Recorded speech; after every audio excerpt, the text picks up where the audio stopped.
Views and opinions expressed are not necessarily those of the staff or management of the Flavors of Northwest Arkansas podcast. Well, hello and welcome to another edition of the Flavors of Northwest Arkansas podcast. I'm John Engelman. As always, appreciate you being here. This week, we're at Butterscotch in the Bentonville Square. You know the place. Part bakery, part bar. We get into that. But first, food news. We kick it off with the Arkansas Food Hall of Fame. Nominations are open for the remainder of the month. Categories include not just the Arkansas Food Hall of Fame, but Proprietor of the Year, Food-Themed Event, Gone But Not Forgotten, The People's Choice.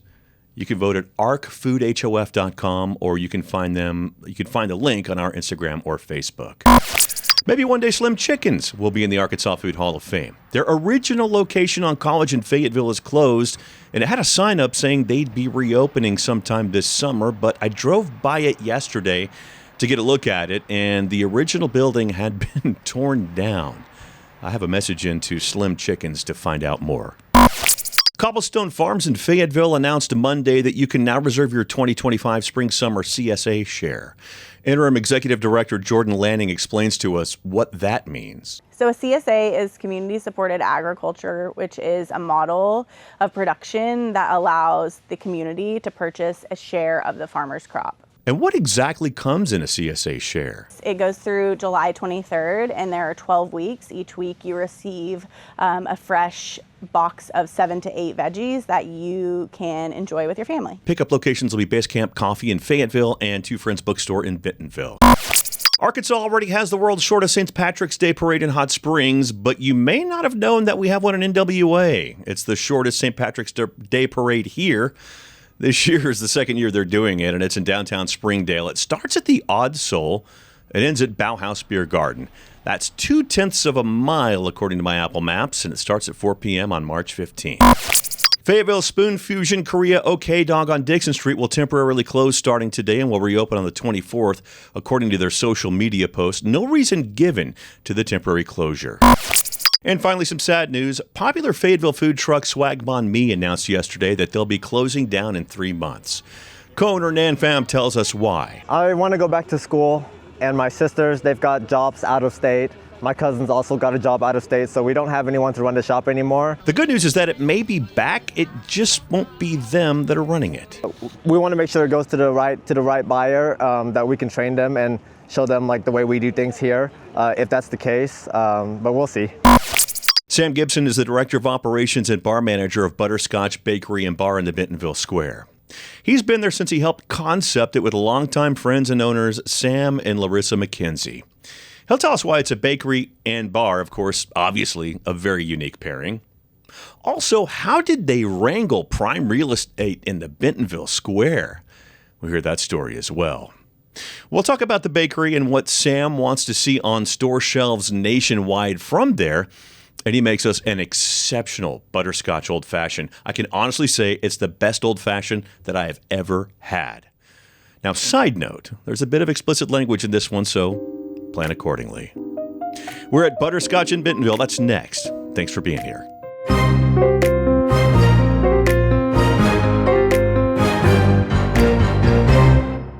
Teachers are dynamic leaders, shaping a new generation. Innovating to prepare students for our fast-changing world. They're skilled experts, discovering a universe of solutions, telling stories, inspiring, mentoring, connecting cultures, leading by example. Teaching is a journey that shapes lives. Are you ready to begin? Explore teaching at teach.org.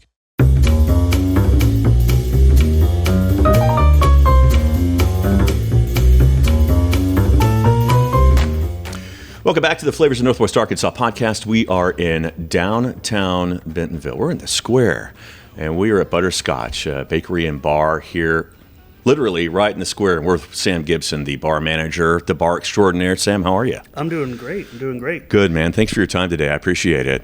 So you guys guys are at a year now. Close to it, yeah. We're, March 1st is a year celebration party. Yeah? Are you jazzed? I'm a little nervous, honestly. Oh, really? Yeah.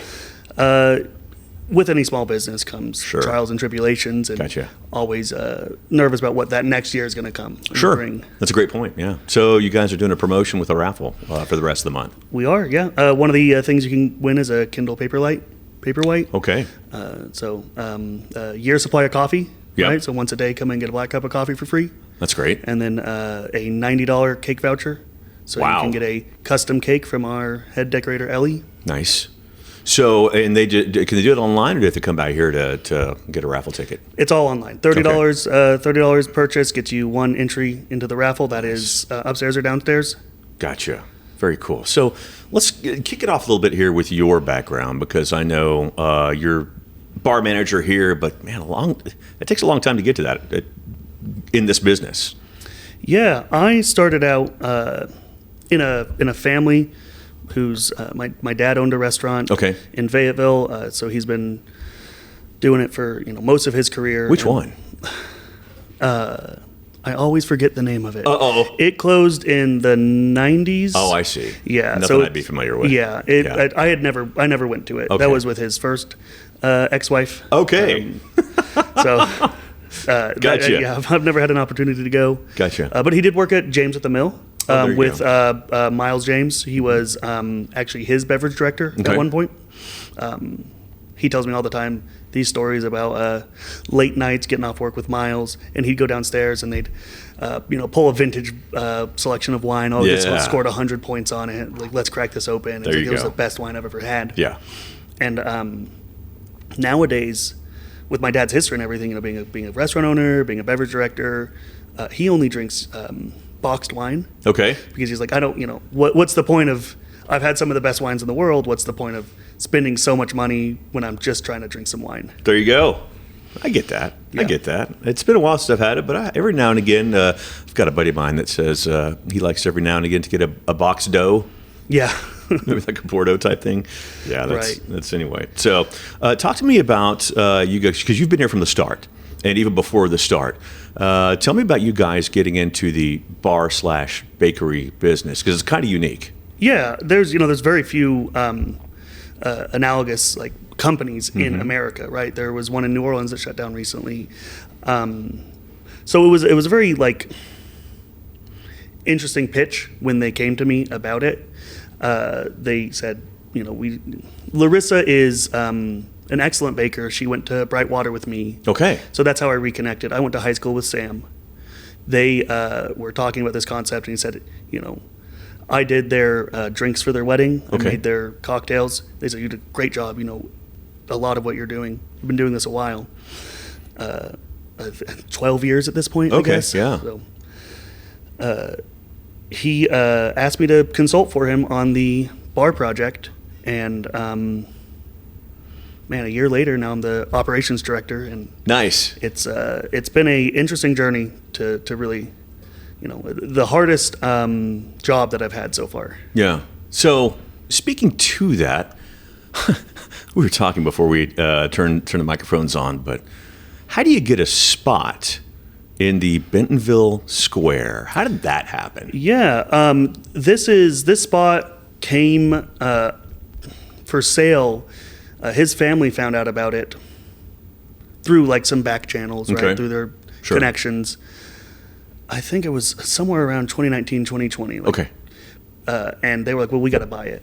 You don't get that opportunity once every 10 years. Sure. When a spot like this opens with that, you should have seen it during the lights on the square. Oh, I'm sure it's beautiful. ridiculous. Yeah. Best view in Bentonville, I like to say. Yeah.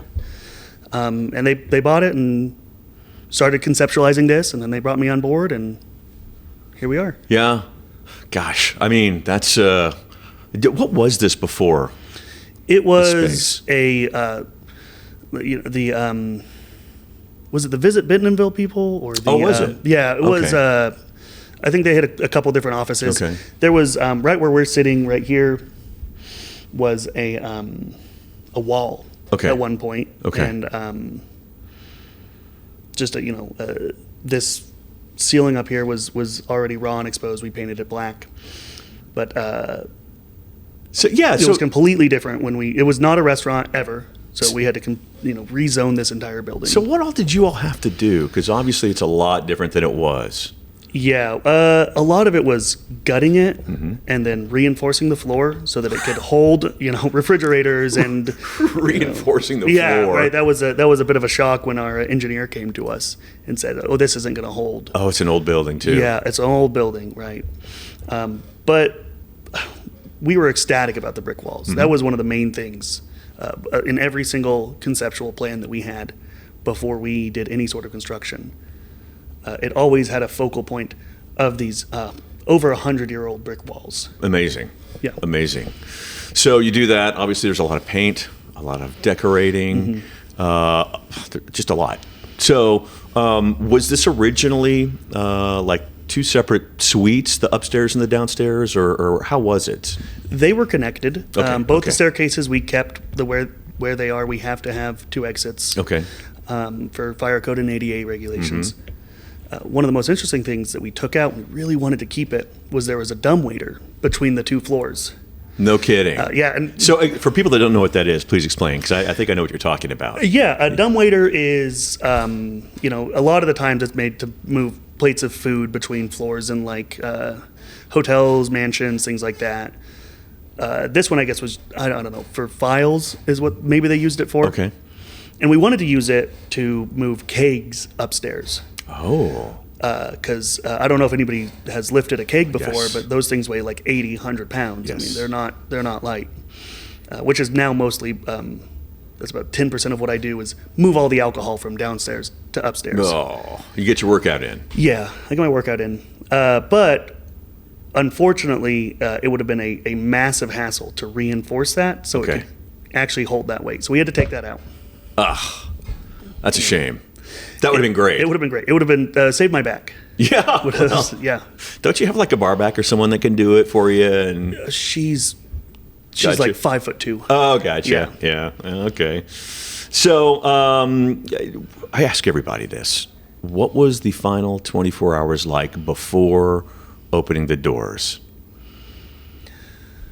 So that's kind of an interesting question. We had two final 24 hours. Okay. We had a final 24 hours for the bakery, and that was just chaotic. I mean, we were still unpacking and building tables, and Were you racing the clock like on Chopped? At the last second. I think I was here until 2 a.m. Oh man. that day, just getting everything ready and sweeping after the construction people.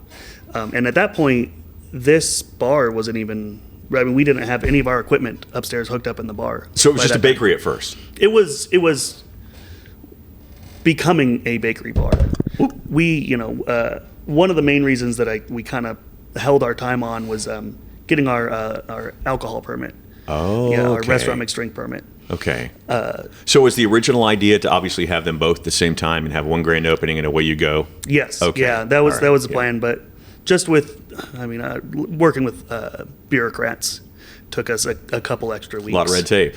Too much red tape. Yeah. Yeah. I mean, the antiquated laws in Arkansas are Yeah, always so difficult to navigate. I've heard.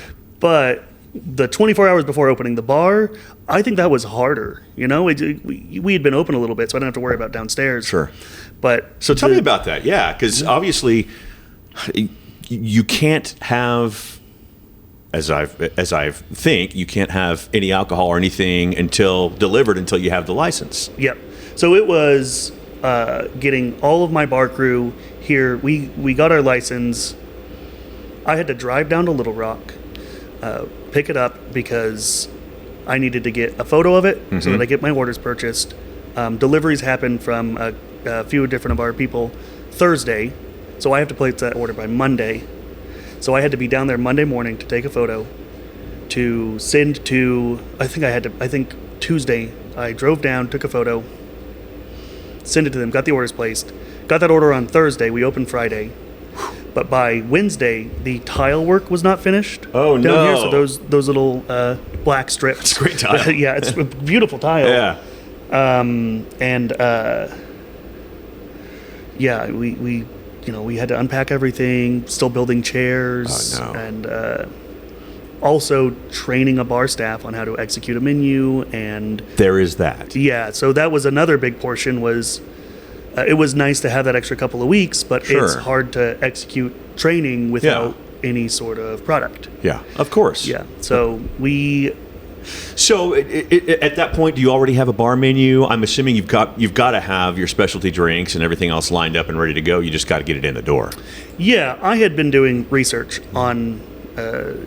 Sam and I used to have these R&D sessions at his house. Okay. Where I would come over with 2 full tote bags of different alcohol and my tools and everything. And you had the spare bedroom too at the end of the night, probably. Yeah. Just the couch, or okay. I would have my fiance come by and pick me up. She would very smart come drive, and which shout out to my fiance. There you go, supporting me through this entire project. Hey, listen, I get you. Yeah, I'm with you.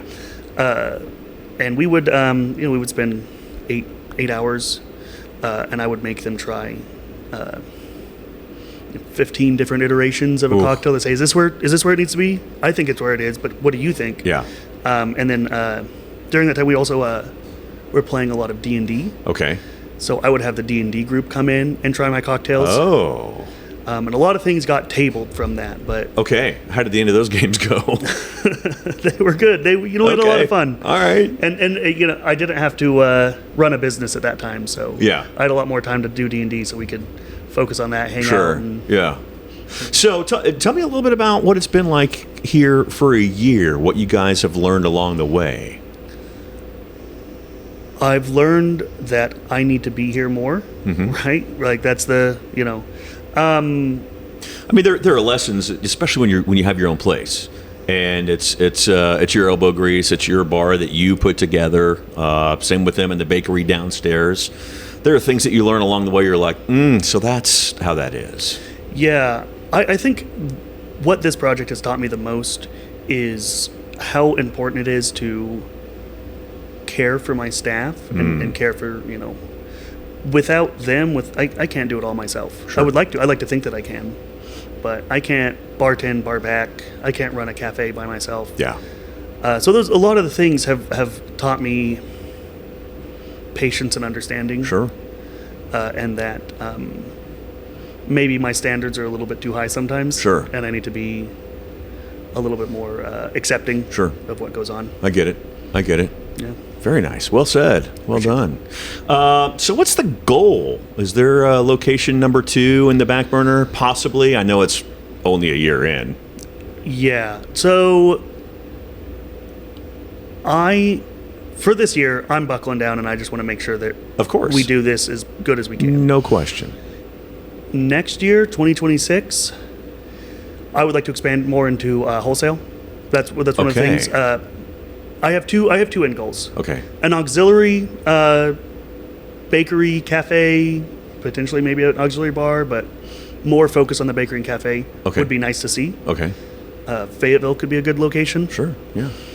But end goal, I want to see our croissants on the Walmart shelves. Oh. Okay. That's a big Sure. We'll need a giant insurance plan, and there's a lot that goes into it for sure. So we'll see if we actually ever get there, but we're local. It's a great they're goal. Local. Yeah, it's a great goal. Excellent. So, are you ready to talk food and drink? I'm always ready to talk food and drink. We'll do that, and we have the Mike Engelman Home Road Tip of the Week, and that's next right here on the Flavors of Northwest Arkansas. Connect with us at Flavors of Northwest Arkansas on Facebook and Instagram, or by email at flavorsofnwa@gmail.com. Hey, welcome back. It's the Mike Owen Hope Pro Tip of the Week, and for that, we're going to go to Sam. Sam's got 2 tips for us.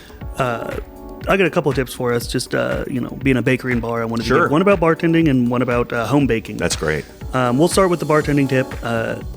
Don't go to the store and buy simple syrup. It is in the name simple. Just you can even do it by volume. I prefer to do it by weight. Just do equal parts sugar and water. You don't even have to boil your water. You can just use a hot from a tea kettle. Okay. Right. So for people that want to trick that up a little bit, like add something to it, what would you add just to make it a little bit more something different? I always really like to add strawberries to my simple syrup. That's awesome. And one of the ways, if you got a blender at home, take that equal parts sugar and water, and then put, say you've got a cup of sugar, cup of water. I would put 4 to 5 fresh strawberries, the stem removed, into that blender, blend it up. Yeah.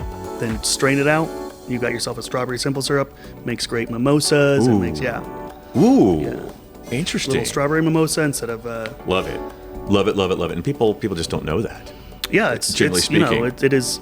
Every time I go to Walmart and I see simple syrup on the store shelf, I'm like, who's keeping this company in business? Right, exactly. Bakery tip. This is something that I learned. I'm not a baker myself. Bring your eggs to room temperature. Put them out the night before, right? Let your eggs warm up. A few hours before you start baking. Really important step in a lot of bake. It helps your cookies. Make chocolate chip cookies at home. Okay. Bring your eggs to room temperature. Let them set out. Interesting. I've never heard that. That's great. You can also put them in a cup of lukewarm water. That'll bring them up to room temperature a little bit quicker. Nice. And it helps the baking process. It helps them be more uniform, smoother cookies, taste better. Yeah. Just that little bit of little extra time that you don't completely hands off. Yeah. You put them on the counter. Perfect. Great tips. Thanks, man. Of course, yeah. We'll be right back. Your story doesn't have to end. As an organ donor, the good in you can live on. In fact, you can save up to 8 lives through organ donation. Sign up to give the gift of life after you're gone. You'll be happy you did. Just maybe, someone else will too. Sign up online today as an organ, eye, and tissue donor at organdonor.gov. It saves lives.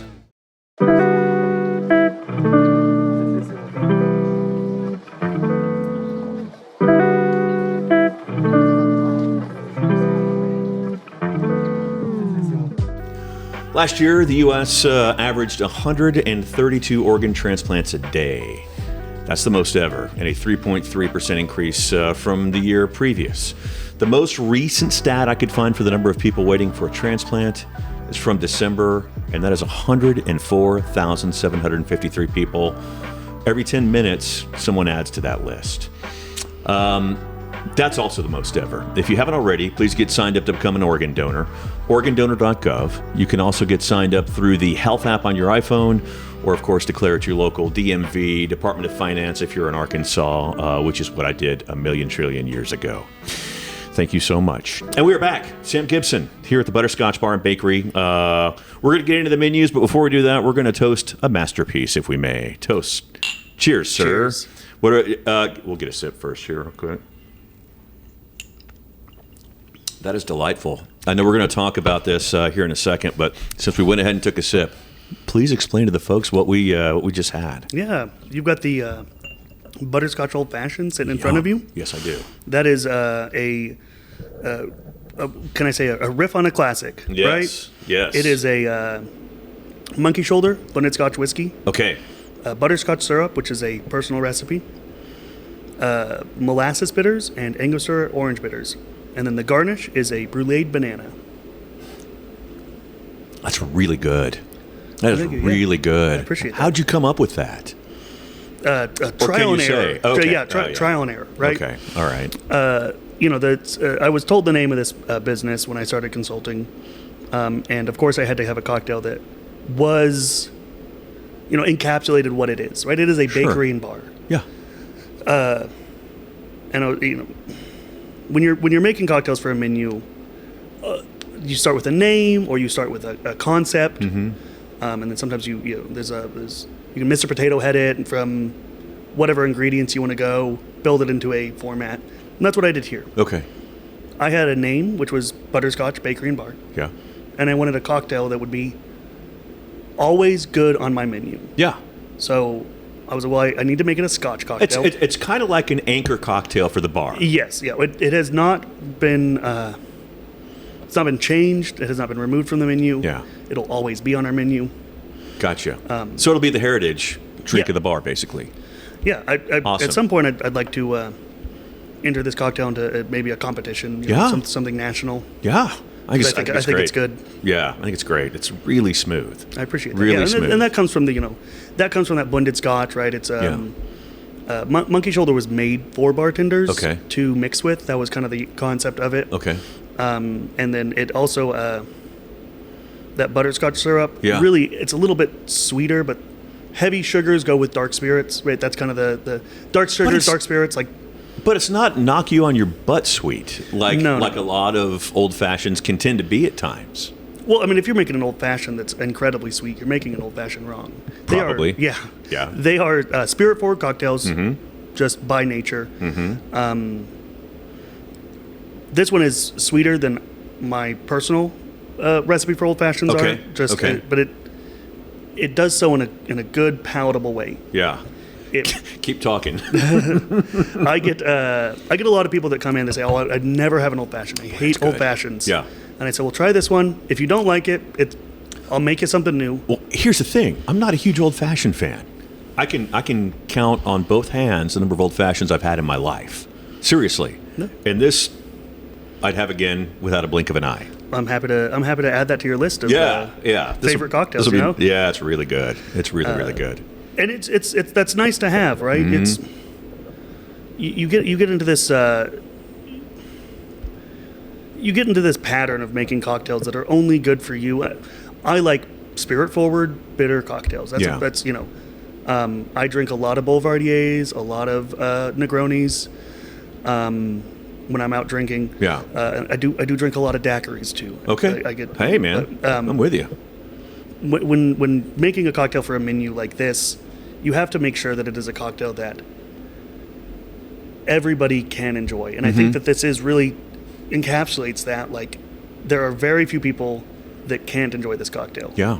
The blended Scotch is smooth enough. It's not, it's not an Islay. It's not peaty. It's not, it's not a high proof bourbon.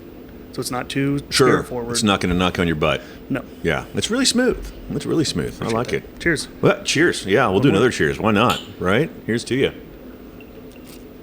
Don't miss out on that banana on top. What's that? Don't miss out on the banana on top. Oh, don't worry. Yeah. Don't you worry. I'll have some of that here in a second. Well, let's go ahead and continue with the drink side. I know we were going to start with the bakery side, but we're already into it, so let's make sense here. The love of Alexander. Please explain. Yeah, that is also another. I'm very proud of this recipe. This one goes back to Dick Bradshaw was the creator of the espresso martini. Okay. Right? If you don't know the story, he was at a nightclub, and it was some sort of they were filming something, or it was a music festival. I can't fully remember. Okay. But some famous supermodel came into his bar, and there's a little bit of debate on who it was. But she said, "I want something to wake me up and fuck me up." Okay. So he came out with a riff on the Brandy Alexander. Yeah. Which is a brandy, cream, and creme de cacao. Cacao, yeah. Creme de cacao. And over the years, he toyed with it and eventually came out with his vodka cocktail. Okay. The vodka base that it is now. Okay, gotcha. When I was making this cocktail, I started with an idea that my favorite dessert is a tiramisu. Yeah. That's me and my fiance. Every time we go to a restaurant, if they got a tiramisu on the menu, we're ordering it. Perfect. Love that. And I wanted something that tasted like that. Okay. So I broke down every ingredient that's in tiramisu. Yeah. And built that from that base into a riff on an espresso martini. Outstanding. Which is more in that Brandy Alexander because it does have cream in it, rather than like like Bailey's or anything like that, or Frangelico or whatever iteration of espresso martini you want. But another thing is that tiramisus often have rum in them. Okay, sure. So I wanted it to be a rum-based cocktail. Okay. So I reached for a bottle of spiced rum, and I think it took me. I mean, making the syrup took a few iterations. It's a honey vanilla cinnamon syrup. Okay. Which was not incredibly difficult to figure out, sure. But it takes some trial and error. It took a little trial and error. Yeah, it took a little trial and error. Sure. I think it took me like 3-4 times of working on this recipe, whereas the butterscotch old fashioned took me 20-30 times sure. to get it dialed in exactly where I want it. Yeah. Figure out what bitters I want to use. Sure. But spiced rum, Don Q is what I use. Okay. Great spiced rum, great company. And then we use a local coffee liqueur, Oak and Bean from Fox Trail. Okay. Little shout out to my homies. And then heavy cream, some chocolate bitters. Oh, wow. And an in-house-made honey cinnamon vanilla syrup. Oh, wow. Okay, great. And then I take that, shake it, double shake it, strain it, and then we top it with a whipped cream. We make a, in the shaker tin, just a very light foam whipped cream. Sure. With that honey cinnamon vanilla. And then top it with espresso powder, spiced espresso powder. Heck yeah. Ooh. Yeah. Sounds like artwork. It comes out really pretty when you can like get the cream in the middle in a circle, kind of like a barista's. Yeah. And then you get a nice solid ombre of the espresso powder. Mm-hmm. Just looks beautiful. So this is one of the recipes that will make it through all the iterations and seasonals, or is it something? Every bar has to have an espresso martini. You can't. It's right. It's the Okay. It's the most popular cocktail in the United States right now, right? Yeah. If we took it off, I think we would have rioters. To be a revolt. Yeah. Yeah. Absolutely. And it's something better than a regular espresso martini. I think that regular espresso martinis are kind of lame and don't taste great. I think it depends on where you go. It depends on where you go. If you're going to a sports bar, stick with some beer. I don't think I've had one at a sports bar, No, but I'll start looking now. Yeah, I would not. No, I will not start looking. So, we were talking earlier about references to one of the greatest movies of all time, Airplane, and one of the drinks is called "Don't Call Me Shirley." Yeah. Bravo! I don't even know what it's made of, but I just love that you have a drink called "Don't Call Me Shirley." Well, it's the name is of course reference to the movie. But the cocktail is a kind of a Shirley Temple, with a little bit of alcohol in it, right? Shirley Temples are normally non-alcoholic. So that's why it's called Don't Call Me Shirley, and then it just ended up being very incredible. Smart. Yeah. Very smart. Great reference. Yeah.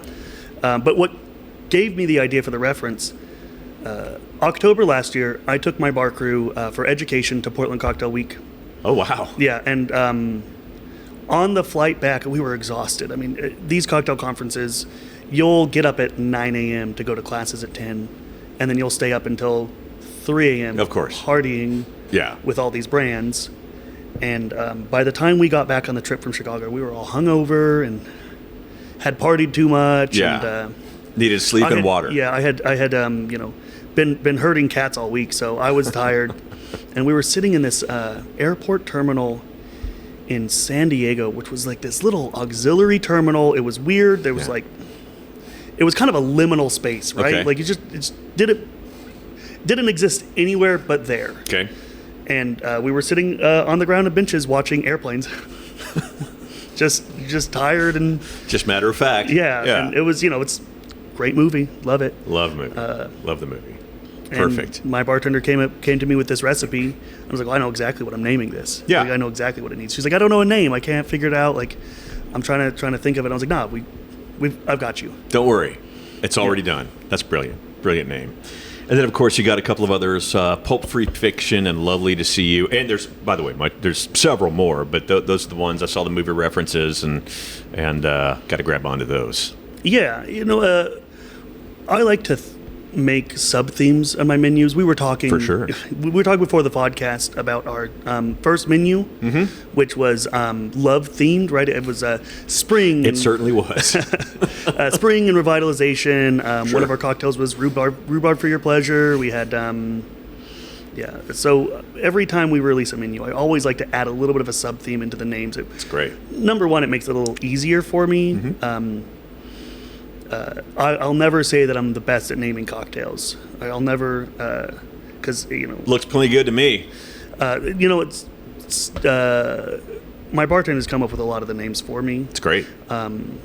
The carrot cake originally was going to call "Who Killed Roger Rabbit," but that was a little bit long and wordy, and I think gets a little wordy. Yeah, gets a little wordy. So carrot cake ended up just being like, this is what we want to name it. That is another cocktail. So people know what it is. Yeah, yeah.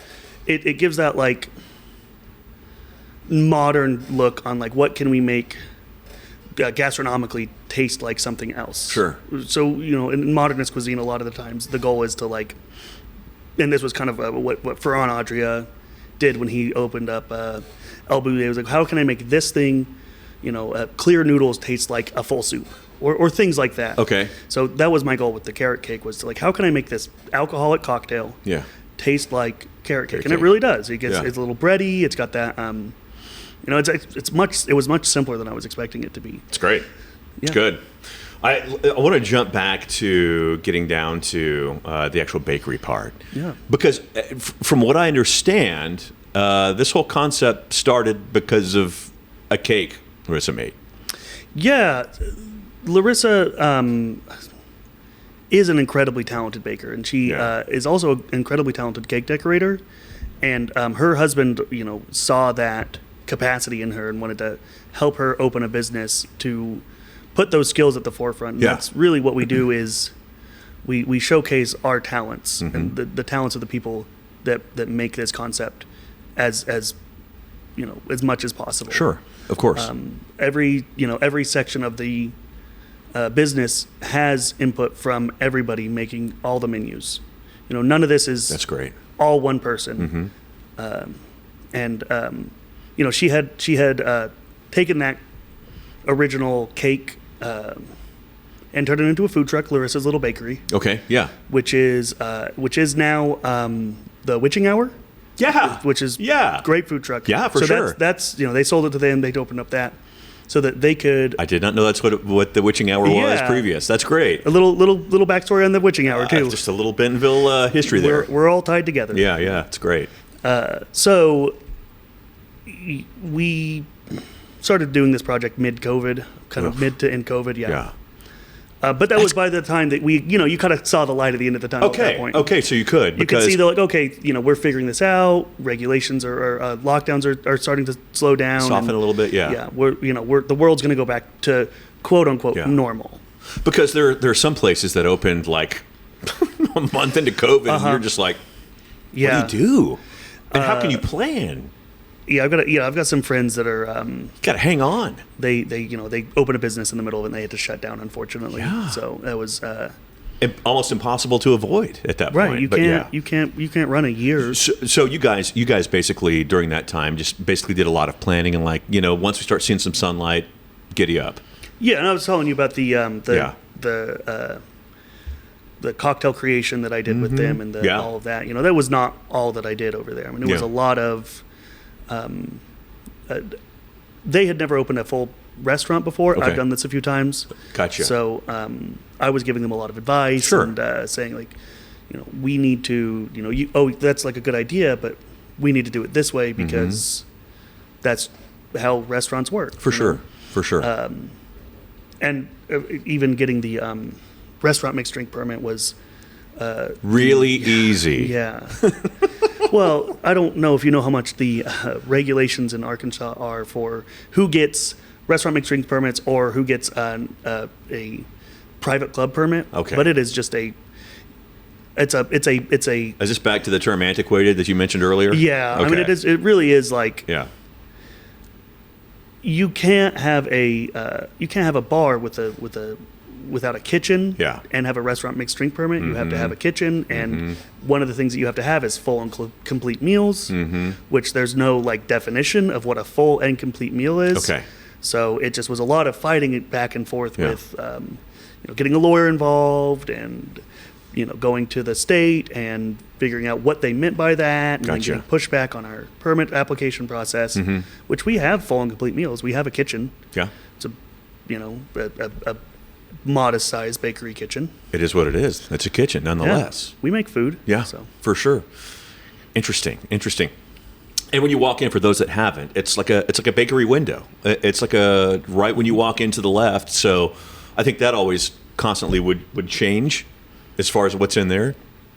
Cookies, cupcakes, things like that. And I'm sure there's a lot of brainstorming along the way for them down there. Yeah. So one of the most impressive things that my bakery staff does is they come up with those menus fresh every week. That's great. And they're always so different and creative with the products that they put out. The concept is fine French patisserie, cafe, craft cocktail bar. It is hard to make those French patisserie baked goods, millefeuilles, There's a reason they're not everywhere. Yeah, there's a reason that there's no other business, Yeah. quite like us in the United States. Yeah. And it takes a lot of knowledge and experience and effort from my bakers. So they do, pardon my French, a fucking incredible job down there. I've had some of the best pastries I've ever had. The croissants are. That's great. That's great. And, I think a lot like restaurants and things like that, and correct me if I'm wrong, but I would assume they go with things that are in season. Yes, of course we do follow, seasonal trends. Mm-hmm. And when we're in the off seasons, we do a lot of preservations. I bought what do they call them? A bag of Arkansas black apples when they came to season. Yeah. And we did some cocktail specials with that, and we did some baked good specials with that, and we preserved what we didn't use to use later. We freeze whatever, make an applesauce out of it, and you freeze that. So we really try and follow as much as we can what we can. Well, during the farmers market, we go out because it's right there in front of us. It's out our front door. It's in your face. Yeah. And also everybody's big white tents are also right in our face. Yeah, there's that. Yeah. That's a part of it for sure. It's not the worst part of it. No. Just it is. So we'll go out and we'll pick up peaches and apples, strawberries, mints, everything. Absolutely. Everything we can just walk out our door and pick up and use fresh for the day for our baked goods. Amazing. Because it tastes better. Of course it does. And it's at your feet. Yes. Yeah. What is he recently passed away. He's a world famous chef. He ran he was in the Culinary Institute of America, and for 40 years he had one of the best restaurants in America. And I apologize, I'm terrible with names. Yeah. He always used to say, use fresh, reduced waste. Yeah. And that's one of our biggest goals here is using as fresh ingredients as possible and reducing waste as much as possible. Gotcha. Every single thing in my bar is compostable or reusable. That's great. I don't put anything out that I can't either wash and reuse or compost. And back to the bar side. I know you've got a new menu you're formulating, kind of high-level airplane view of what that might look like. We are trying to flex our knowledge with this new menu. We're trying to show, what we've got, right? The past year has been, for all intents and purposes, it has been figuring out what we can do. Sure. And now we want to show what we can do. You got to get your sea legs. We have to, it is... really been a wonderful effort seeing what my bartenders have been bringing to the table and getting to try all the drinks that they're like I love seeing somebody's passion in the industry, seeing somebody find something. I have my bar back has never been in the industry before. Okay. And she has, through going to Portland with us and everything, has learned an incredible amount about what has been so close to me for so many years. Yeah. That seeing her come to me with cocktail ideas and say, I want to try these flavors together, and I want to see what I love lapsang tea. What can I do with that? It's awesome. Yeah, and I love being a mentor for those kinds of things. I love being able to help somebody with an idea to bring it into like something that they're proud to have on a cocktail menu, and they're happy to see I did that and that's mine. That's great, and seeing people light up when their creativity comes through. Nothing better. Yeah, so and great. You'll never have a good cocktail menu if you're not proud of what you're putting out. That is also very true. You gotta like to I can't imagine a single a chef in the world that has a menu that he wouldn't sit down and eat every bite of. Sure, I get that too. Absolutely. Yeah. Sam, appreciate your time, man. Of course. Where can folks find you? Online and in person. You're in the square. You're the purple part of the square. Purple building on the square. I'm here about 7 days a week, 12 hours a day. So you'll always find Sam Gibson here. And then I'm so glad I could bring you in early. No, it's all right. I'm normally here at 11 anyway, so gotcha. 12 is fine. Gotcha. But you can find me on Instagram at Samuel_Gibson. Okay. And the bar is also the bar bakery is also on Instagram and Butterscotch Facebook? Bakery Bar is on Instagram. It's just at Butterscotch Bakery. Butterscotch Bar. Okay, great. And That's it. I appreciate it, man. I appreciate your time. Thanks You for got coming it. in. Thank you. And please tip your servers. We'll see you next week. Have a great weekend. Bye-bye.